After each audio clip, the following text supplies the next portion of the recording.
What is going on, guys? Welcome back to another episode of After the Credits. Boy, oh boy, does it feel good to say that again. It has been a long time since the last episode. I'm sure you guys probably thought that I retired this series, as I am one to do, but never. I will never retire this series. And the wait will be worth it, because today we are talking about my undisputed, unrivaled, unquestioned favorite game I have ever played. That's right. The best video game I have ever spent any time in, any time with, in my entire life. And that is Clair Obscur Expedition 33. So without further ado, let's just dive into this son of a bitch, because we got a lot to talk about. Now, we're going to start this review off with a little bit of an interesting comment. And the comment that I want to make to start this show off is, if you have not yet played this game, I want you to find a way, and I want you to go out and play it. I want to recommend this game at the very start of the video, because I think it is absolutely crucial that if you have any interest at all, even if you're not interested, I want you guys to go out, find a copy, digitally, physically would be better, because it would be fucking cool to display this case somewhere, or whatever, but I want you guys to play it.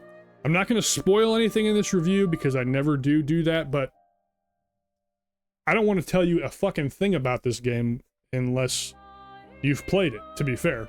Or if you don't have any interest in it, then stick around and I'll probably persuade you by the end of the video.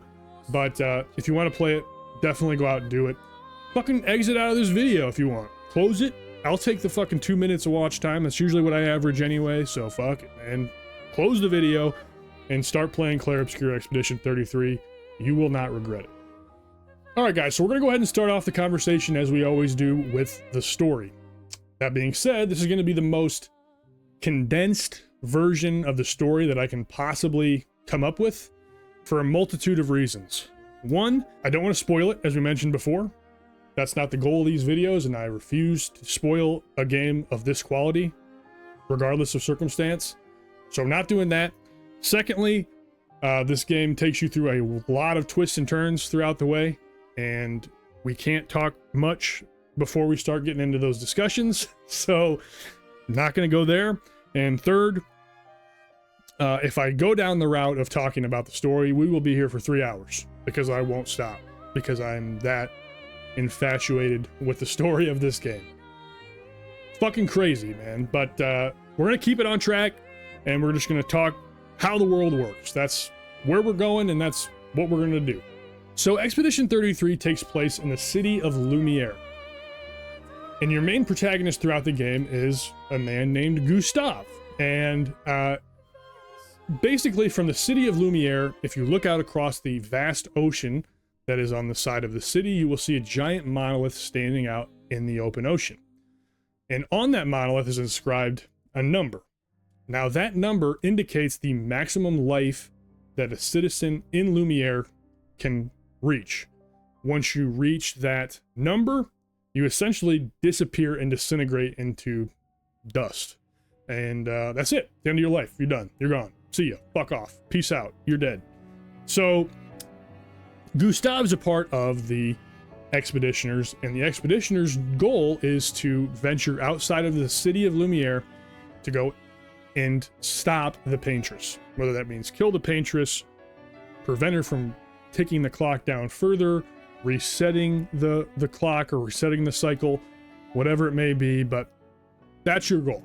You take control of Gustave and a few other Expeditioners, and you go to stop the Paintress. That's where the story discussion stops. So, if that's enough to grab you, it was enough to grab me. There you go. We'll make one more note before we pivot off of the story discussion. And this, I'm just going to literally say one sentence, and then we're going to move on to the next topic. I'm sure if you've played the game and beaten the game, you kind of know what I'm going to refer to here.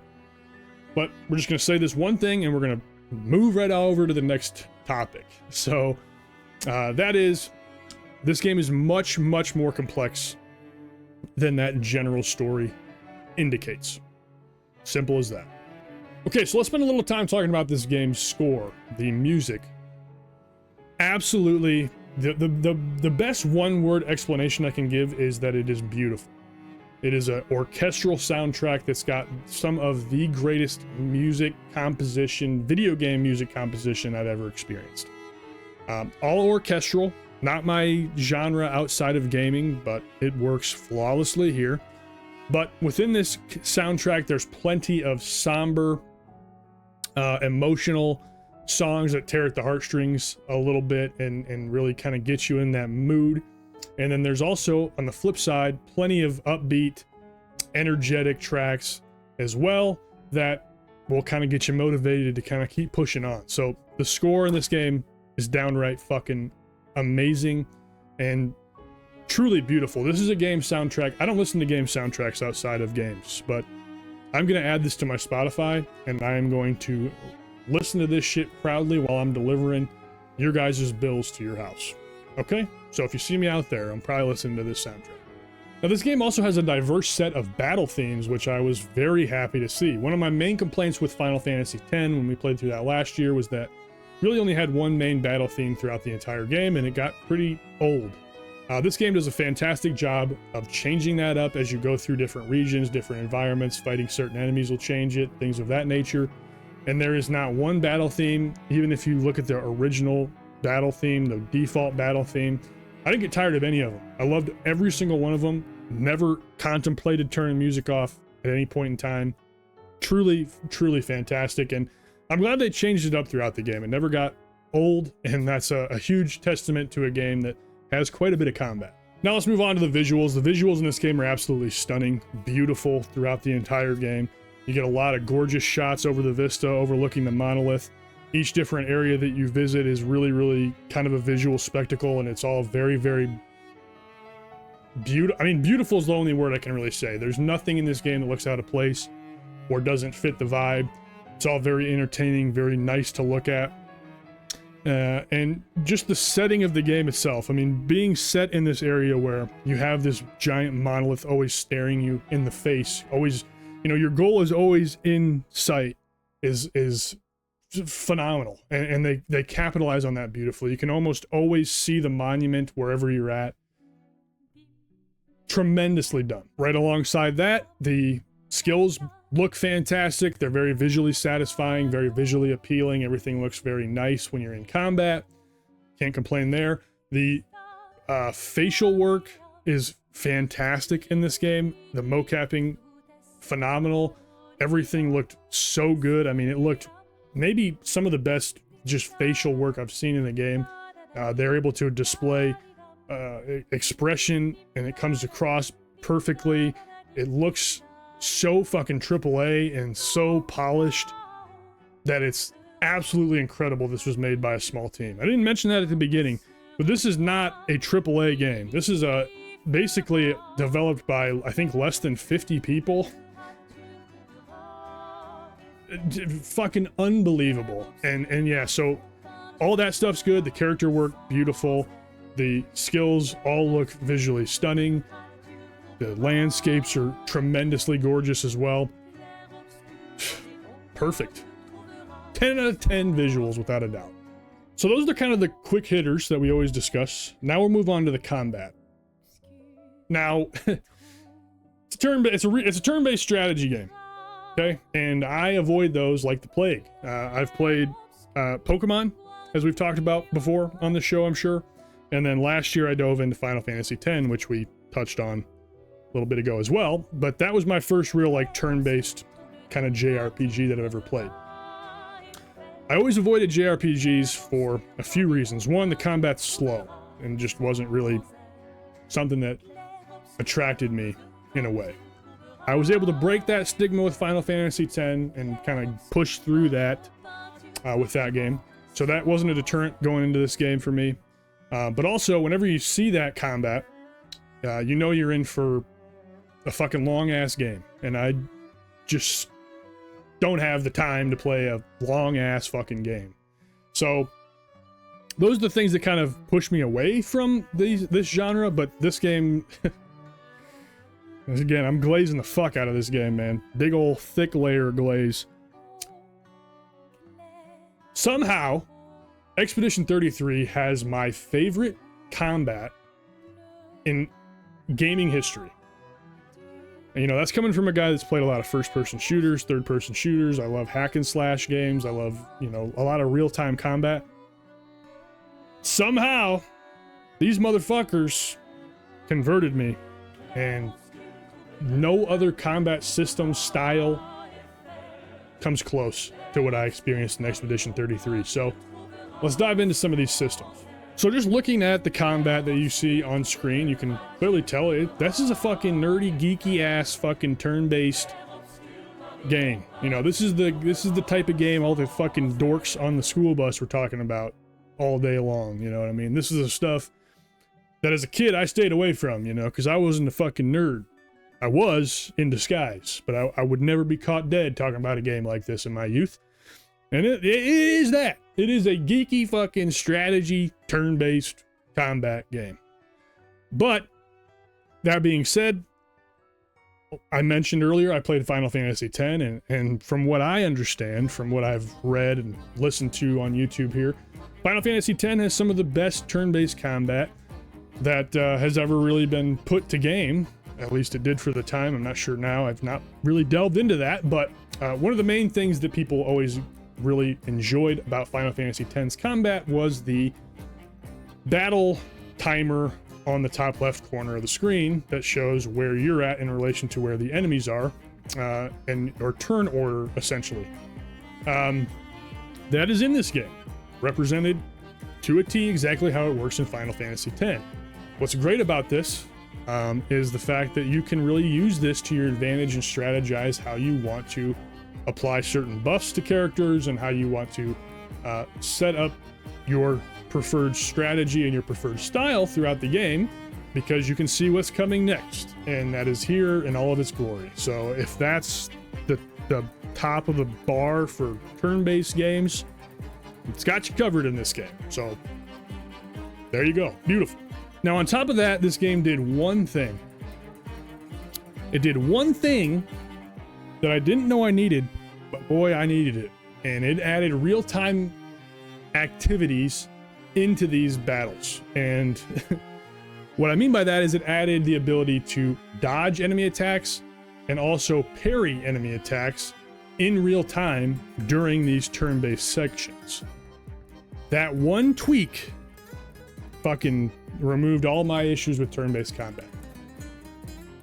Absolutely fucking amazing. So when an enemy attacks you, you do have the ability, like I said, to dodge. Dodging has a very, I would say, a relatively lenient window.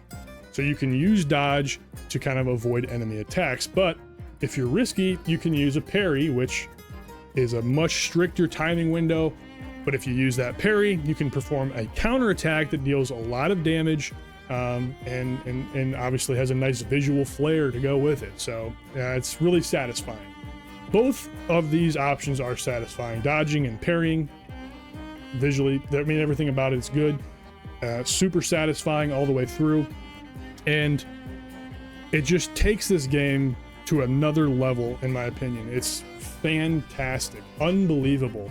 You know, that addition seems like such a small thing, but it just changes the way the whole game feels. It makes every battle and every moment in a battle feel really intense, because usually in games like this, you know, it's like, oh, I can take my attacks now. I'm going to go ahead and attack with my characters, and then once all your attacks are gone, you pretty much can set the controller down and just make sure your characters don't die on the screen in front of your very eyes. But having these real-time things in this game keeps you on edge throughout the entirety of the combat encounters, keeps you engaged. It's, I mean, it's such a genius inclusion that I don't know how they thought of it. I didn't know I needed it, but I fucking needed it, and I hope that this becomes the new standard for turn-based games in the future. If more turn-based games allow you to dodge and parry and stuff like that, I will be along for the ride all the way through. Absolutely killer combat. All the skills, again, are visually appealing. On top of that, when you use a skill, you actually have some QTE events that you can perform while using those to make sure that you deal the maximum amount of damage. Again, just keeping you invested in the combat. You can go into the settings and remove the QTEs if that's not your thing, and you'll always get max hits, but I chose to leave them on throughout my playthrough just because I thought it was sick. And the sound of hitting perfects was awesome, so I kept it around for the entire playthrough. But just fucking awesome. Superb combat, man. So goddamn good. Now, that being said, there's also elemental affinities that if you use one on a certain enemy of a certain type and you use the counteracting element, it'll deal more damage. It's got a weakness system. All the stuff you would expect in a turn-based game, so that's all here. But I will mention, they do add additional mechanics to the real-time events that you do throughout the playthrough as you progress through the game. I'm not going to spoil those because they're really fun to interact with when you get further throughout the game, and you might see them on screen. So fuck it, I'll just say you get a jump ability to jump attacks, which is indicated by a yellow icon on the enemy's attack when it comes up, so it's relatively easy to do. Then you get gradient attacks, which are basically attacks. The screen goes gray and black, and if you hit the radiant attack counter during that time, you can perform a counter attack off of those black and white attacks that the enemies throw out at you, and stuff. And they add those things, but they add them in an interval to where you're not getting overburdened with the game's mechanics. It's introduced at perfect segments throughout the game. So, I mean, expertly done, phenomenal. Now, I touched on this briefly in my conversation at the beginning of the combat section where I was talking about turn-based combat and the things that I noticed about it that always pushed me away.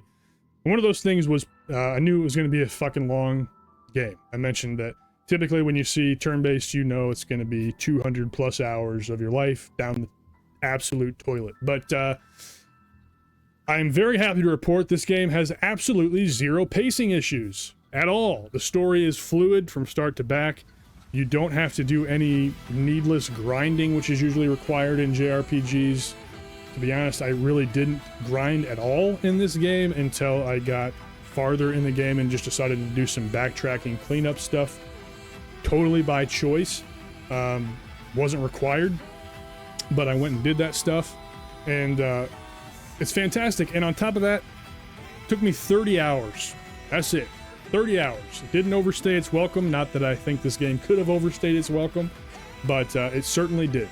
And 30 hours is approachable, I would say, for almost everybody. I mean, if you can play through God of War Ragnarok, you can play through Spider-Man 2 or whatever, you can get through this one. And if you haven't already fucking realized it by now, you should. Okay, so I have two critiques. We're just gonna hit these two critiques relatively quickly. I wouldn't even consider them negatives, to be honest, but it can't all be positive, so I got a couple things that I thought of that we'll discuss. The first one is the difficulty. I would say I would have liked to have had a little bit more friction playing through this game. It was almost a little bit on the easy side. I did play on the standard default difficulty that the game sets you at from the start. I'm not trying to impress anybody or fucking, showboat that I'd beat anything on the hardest difficulty. I think that's fucking stupid, so I just played it on the standard difficulty. And there was definitely friction points, I would say. At the end of the second act, I had some trouble there. If you know, you know. And then that was really the only tough point, but I died throughout the game. I lost and had to load a previous save at times, for sure, but I would have liked a little bit more difficulty.